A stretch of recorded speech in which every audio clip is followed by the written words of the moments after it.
The morning sunlight streamed through the tall windows of the factory, illuminating the rows of stamping presses and conveyor belts that had once assembled cars, but now produced tanks and armored vehicles. Mary Thompson wiped her brow as the machine roared to life beneath her hands. The cadence of steel and sparks filled the cavernous hall. She had never envisioned herself in a place like this. Yet, as she observed the tanks take shape, she felt a surge of pride. Every plate welded, every bolt secured was more than labor. It was a contribution to something larger, a shield for soldiers thousands of miles away who would never see her face but would owe her their lives. Outside, streets were adorned with banners encouraging citizens to buy war bonds and collect scrap metal. Children carried baskets of tin and rubber, small victories that transformed ordinary household items into planes and ships. Mary paused during her lunch break to glance at the ration books in her purse. Sugar was scarce, meat carefully portioned, and gasoline tightly rationed. Families had learned to manage with less, to stretch each coupon, to turn a simple garden into a victory garden brimming with tomatoes, beans, and carrots. Every bite consumed, every garden cultivated, every rationed meal became an act of patriotism.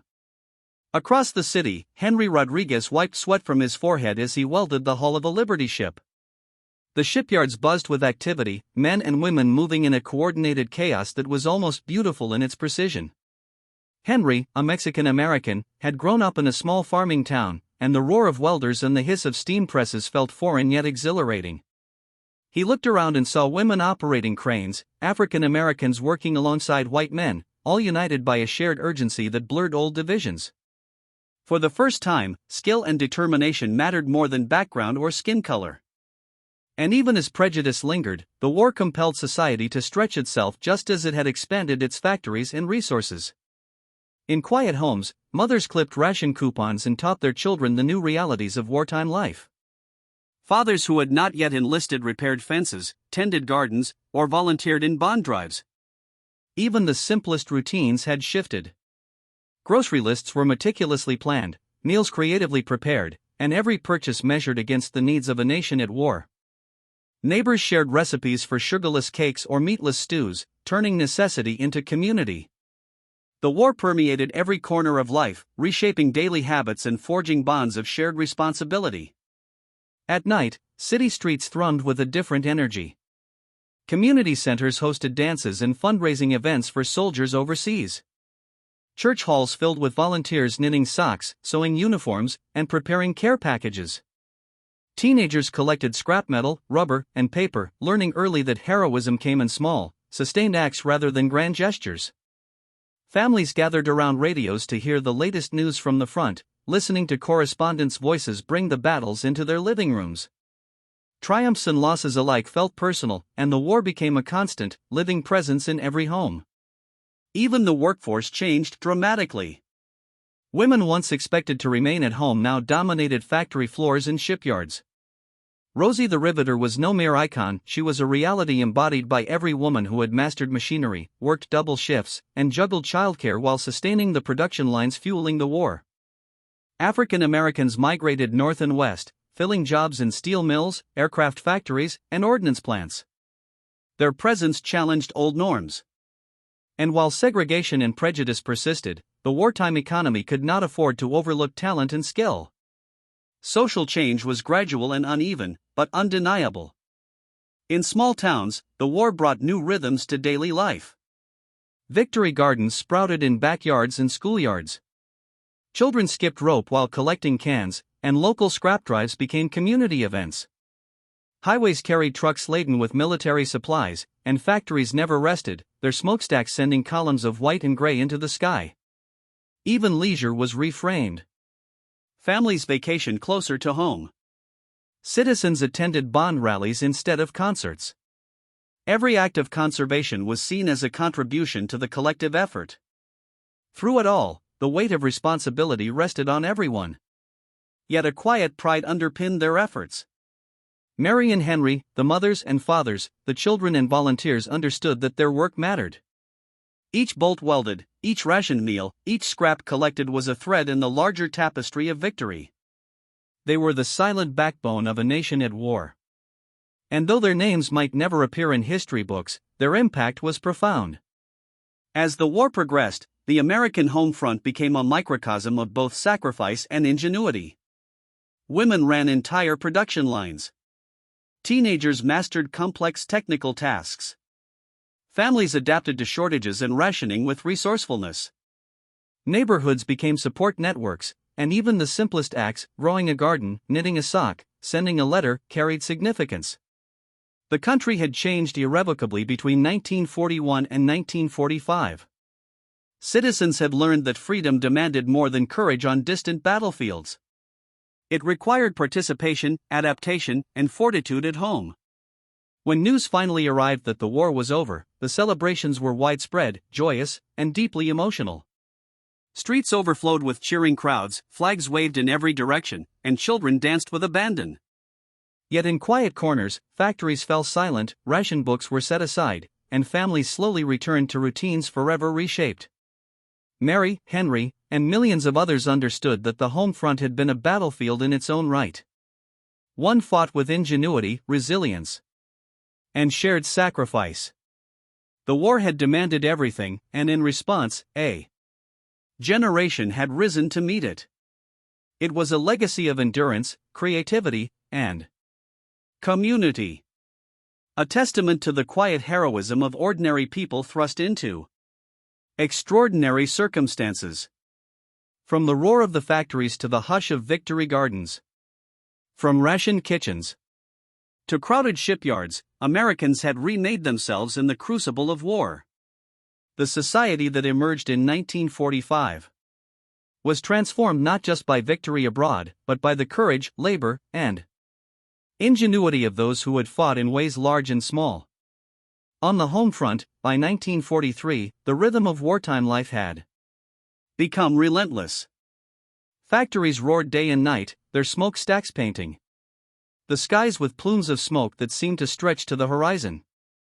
Mary Thompson had grown accustomed to the pace, her hands calloused from months of welding and stamping steel, her ears perpetually ringing with the roar of machinery. Every tank she helped assemble carried the lives of soldiers into battle, and she understood that speed and precision were inseparable from survival. Across Detroit and other industrial cities, the same scene played out thousands of times. Women running cranes and presses, men learning new trades, and supervisors struggling to maintain efficiency amid exhaustion and tension. Yet, the home front was not without friction. Labor strikes erupted. In plants where workers demanded fair wages, safer conditions, or relief from impossible schedules. One afternoon, Mary watched a group of union representatives march past the factory gates, their banners declaring their grievances while the management argued the urgency of production. Morale wavered as workers struggled to balance patriotism with fairness. Mary herself sympathized with the demands. Many had suffered injuries, long shifts, and relentless pressure. But she also understood that every delay could have consequences for soldiers overseas. Negotiations were tense, but eventually compromises were reached, demonstrating that even in times of national emergency, justice and rights could not be entirely suspended. Outside the factories, neighborhoods had transformed. Apartment buildings in Chicago and New York were crowded with new arrivals from the South and Midwest, drawn by job opportunities in steel mills and aircraft plants. The Great Migration accelerated as African-Americans left farms and small towns in search of steady work, confronting discrimination, even as they contributed vitally to the war effort. Mary's friend Ruth, an African-American nurse who had moved north, often spoke of the dual struggle: fighting for a nation abroad while encountering prejudice at home. Yet, she found pride in her work at a hospital, treating wounded soldiers returning from overseas, knowing that her service was part of the larger effort. Children became intimately familiar with the war. 2. School curricula included lessons on rationing, scrap collection, and the importance of war bonds. After school, children ran errands for neighbors, collected tin and rubber, or helped tend gardens that would feed families and supplement rationed food. They learned that every act, however small, had significance. The war became woven into the fabric of childhood, shaping values of responsibility, resilience, and community. Even there, play reflected the conflict. Games mimicked soldier maneuvers, improvised battles, and strategic planning, echoing the larger struggles happening thousands of miles away, thousands of miles away. At night, the neighborhoods buzzed with volunteer activity. Women gathered in church basement to knit socks for soldiers. Men organized scrap drives and teenagers helped stamp envelopes with letters of support and donations for bond drives. The sense of collective purpose was tangible. No one could escape the war's demands. Yet in shared effort, Americans found pride and meaning. Communities that had once been ordinary now pulsed with energy, focus, and ingenuity. Mary sometimes marveled at the transformation, realizing that life had become both more complicated and more purposeful. Meanwhile, rationing continued to reshape domestic life. Gasoline was carefully allotted with travel restricted to essential trips.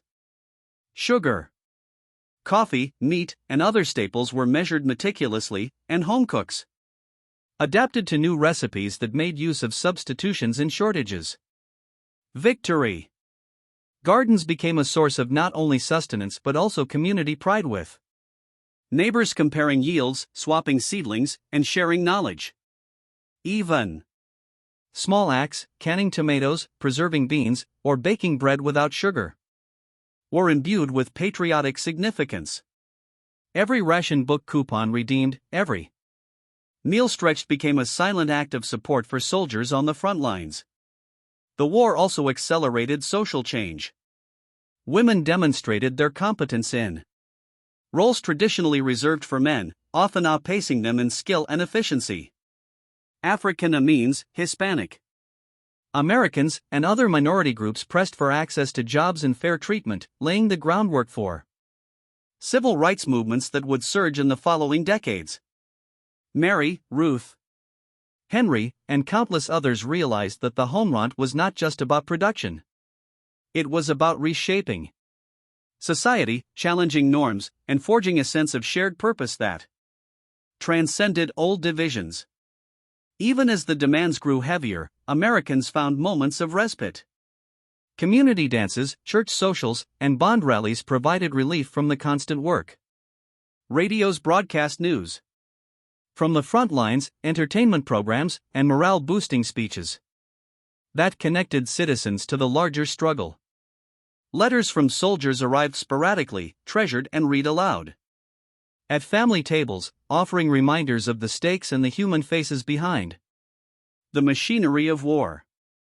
By the winter of 1944, the cumulative effect of mobilization was evident.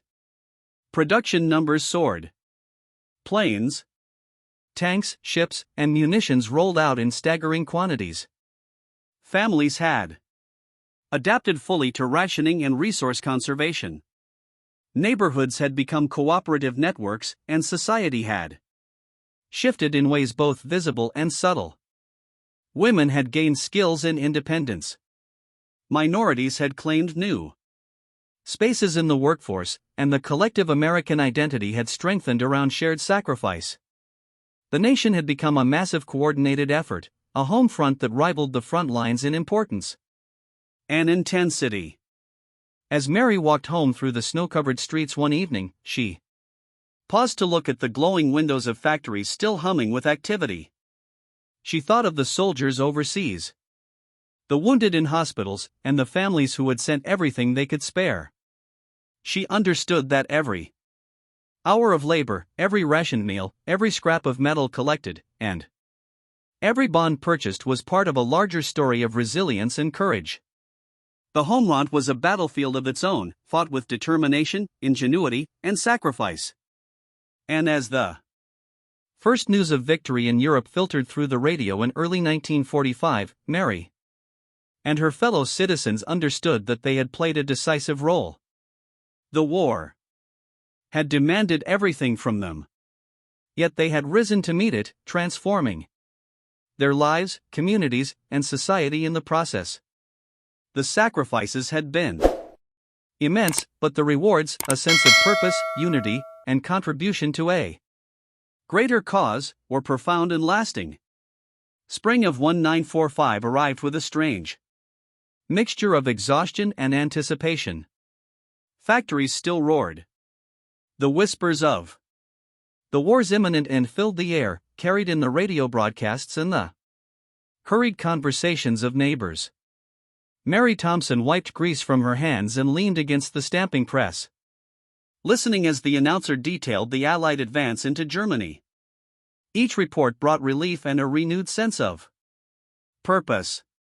She knew that the hours she and her colleagues had spent working night shifts, welding armor, and assembling tanks had directly contributed to the successes on distant battlefields.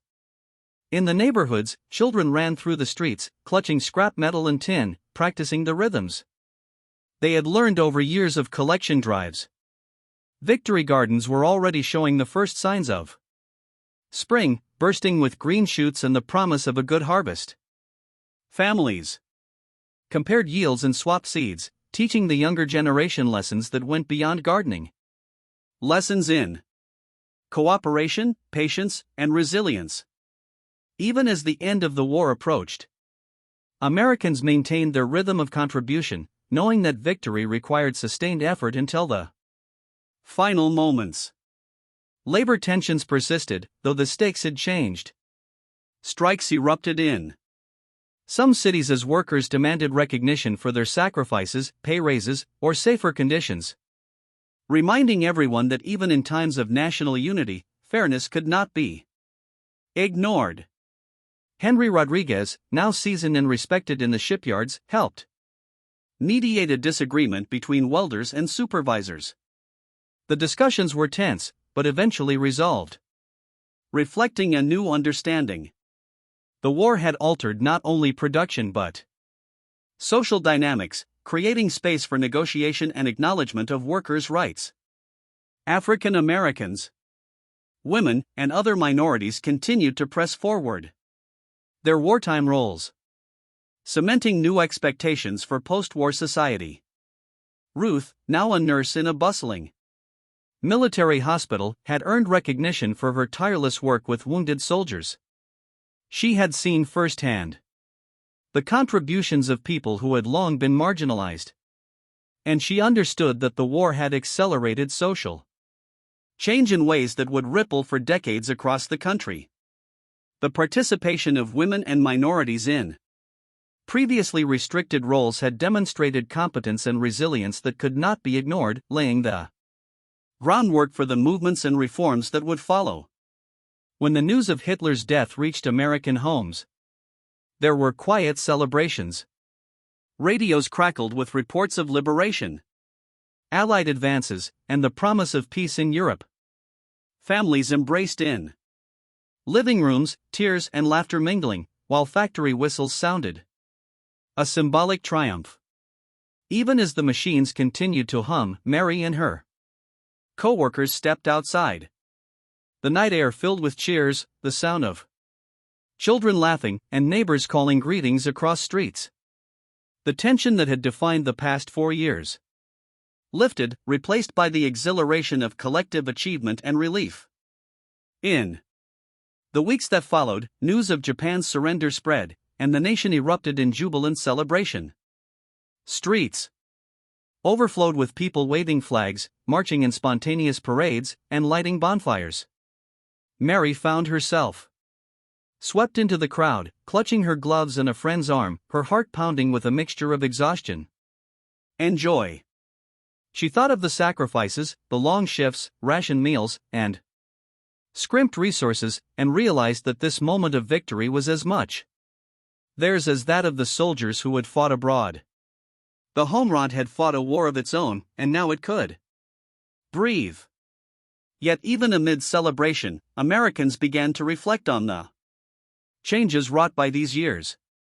Neighborhoods had shifted, communities had strengthened, and ordinary citizens had discovered capacities they had never imagined.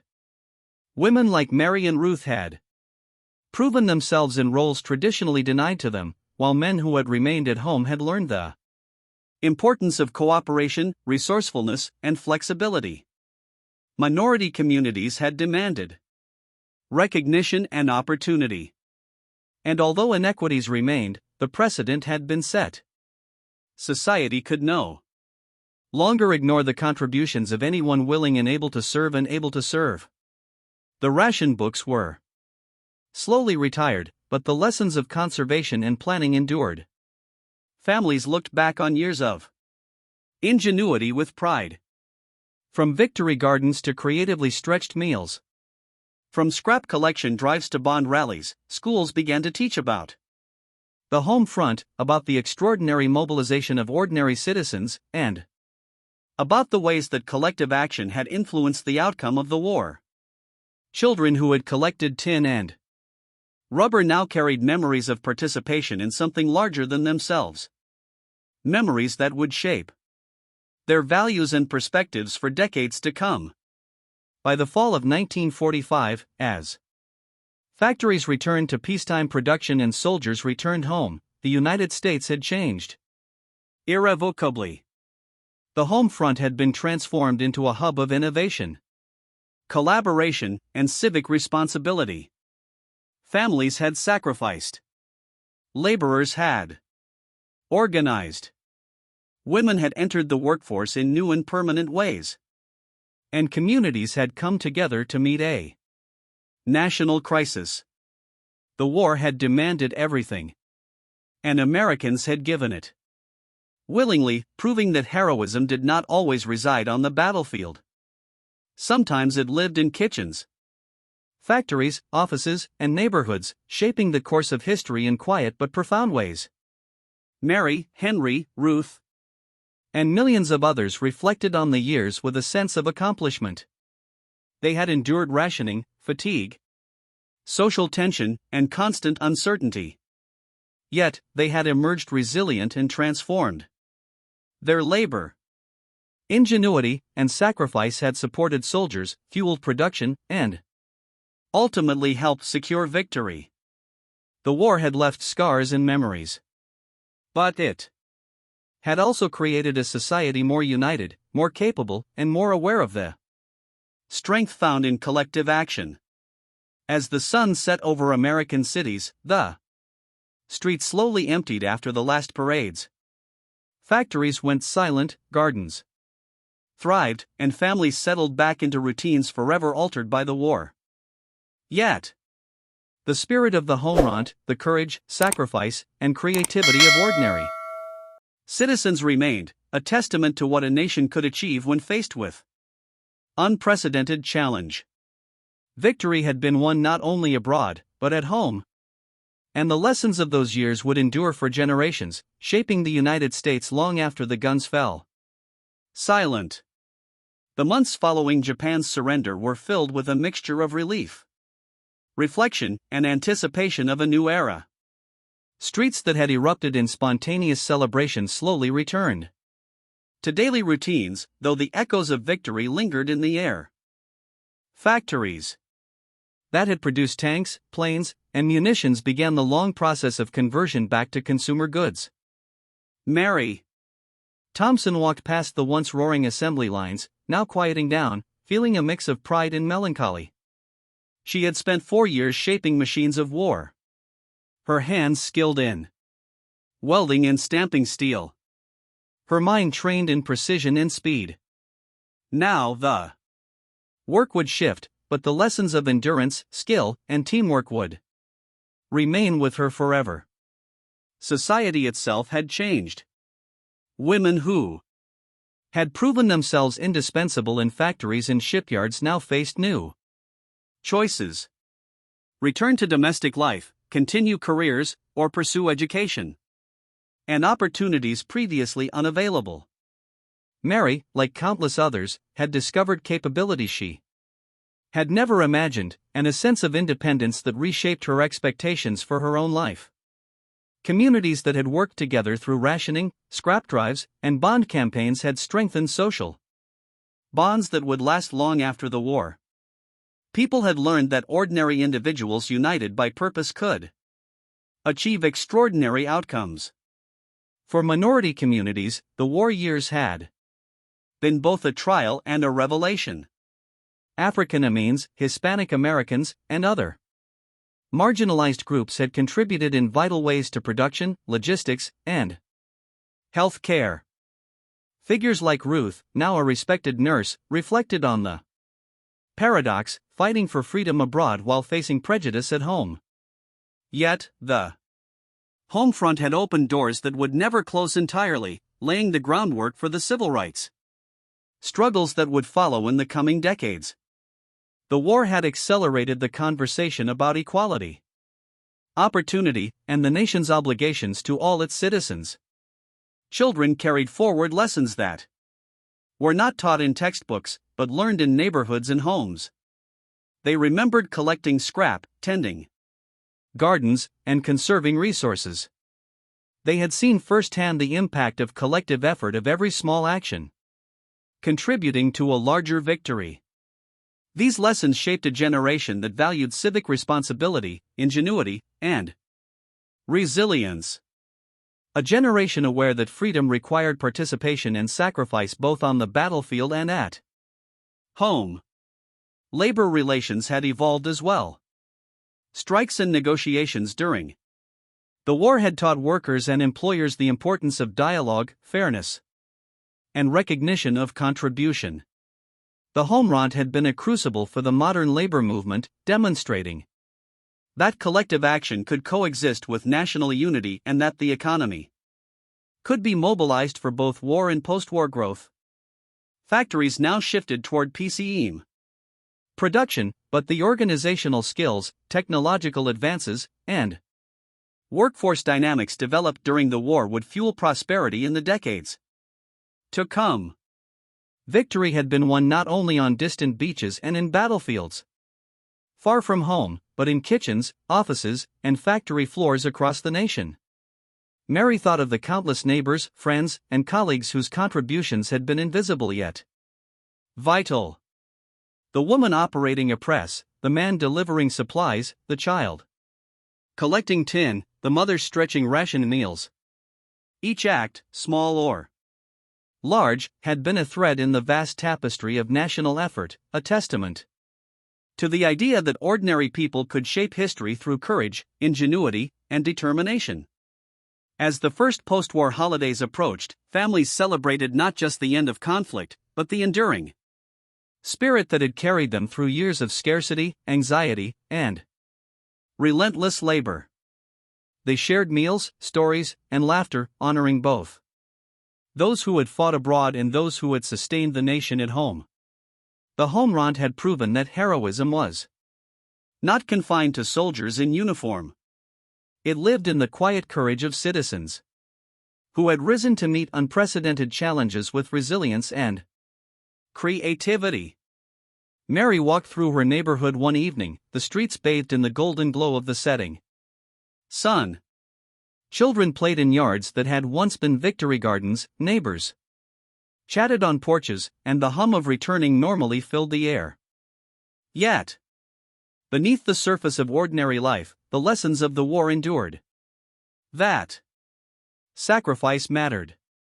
That cooperation could overcome hardship and that a nation's strength lay not only in its armies but in its people.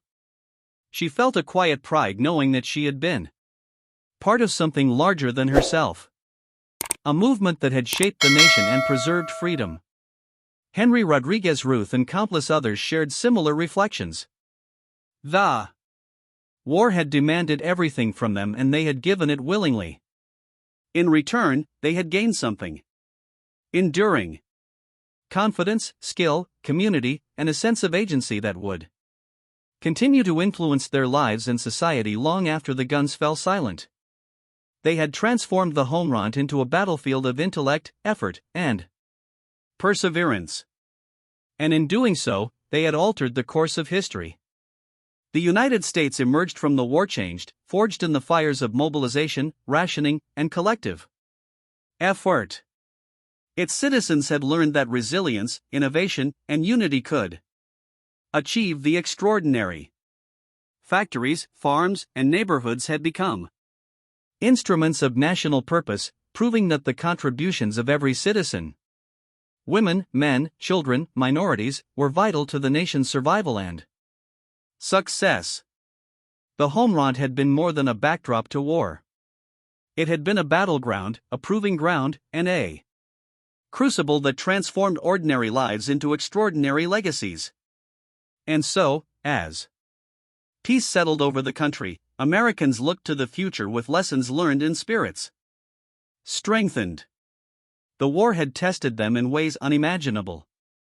Yet, it had also revealed the boundless capacity of a nation and its people to endure, adapt, and triumph. In kitchens, classrooms, factories, and streets, the story of the home front lived on. A testament to courage, sacrifice, ingenuity, and the quiet heroism of millions who had fought a war without leaving home, yet whose contributions shaped the destiny of a nation and the world. By the end of 1945, the country had quieted, but the echoes of effort, sacrifice, and resilience remained woven into every street, factory, and home. Factories that had once roared with the urgency of war now shifted back to PCE production. Yet, the skills, discipline, and innovation cultivated during the conflict endured.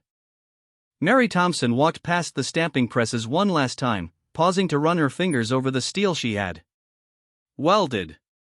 She thought of the thousands of tanks, planes, and munitions that had left these floors, of the lives those machines had helped protect, and of the invisible web of citizens whose work had made victory possible. Neighborhoods, once buzzing with ration drives, scrap collections, and bond campaigns, settled into a new rhythm.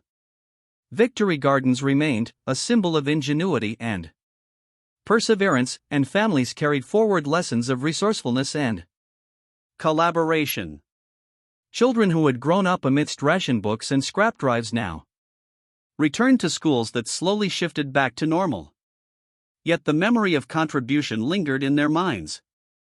They had learned that ordinary people, when united by purpose, could shape history as much as soldiers on distant battlefields. Women like Mary and Ruth faced new choices, their wartime contributions having transformed expectations. Many returned to domestic life, yet countless others continued careers in offices, factories, and healthcare, asserting newfound independence and capability.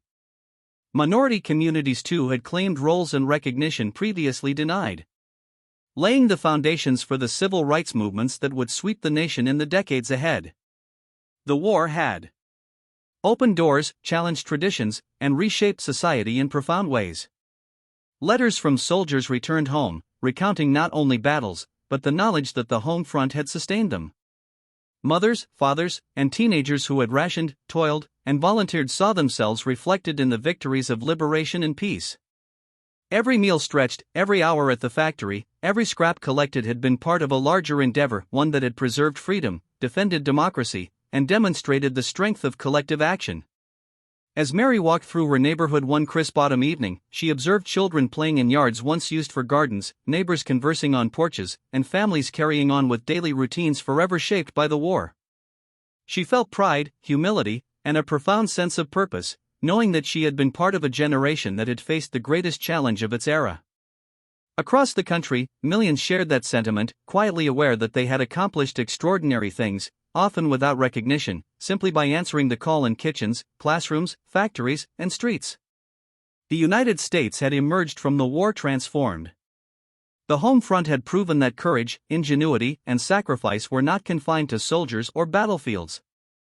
They thrived in the actions of ordinary citizens willing to endure hardship and work relentlessly for a greater cause. Society had changed permanently. Gender roles, labor relations, and racial dynamics had been redefined. Communities had grown stronger, and a new understanding of civic responsibility had taken root. The legacy of the home front endured, a reminder that heroism often resided not in fame or medals, but in sustained effort, creativity, and resilience. The story of Mary, Henry, Ruth, and millions of others reflected a quiet but lasting triumph that when a nation united its citizens in purpose, even ordinary lives could leave extraordinary marks on history. And so, as the lights dimmed in factories and neighborhoods settled into post-war calm, the spirit of the home front persisted, a testament to sacrifice, ingenuity, and the enduring power of collective courage. Americans had fought a war both at home and abroad, and in doing so had transformed their society, their country, and the very course of history.